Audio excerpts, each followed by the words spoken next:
প্রায় 2 থেকে 2.5 লাখ টাকা। এখন ওই ব্যবসা করতে গেলে তো 5 লাখ টাকা লাগবে।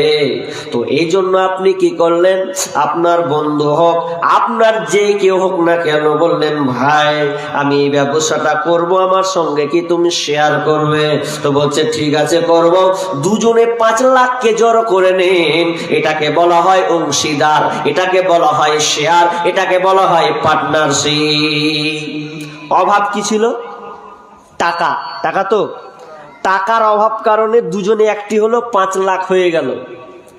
হাজি এটা একটা মাথায় নিয়ে থাকবেন, কিন্তু আবার প্রশ্ন করব। 1 নাম্বার গেল। নাম্বার 2,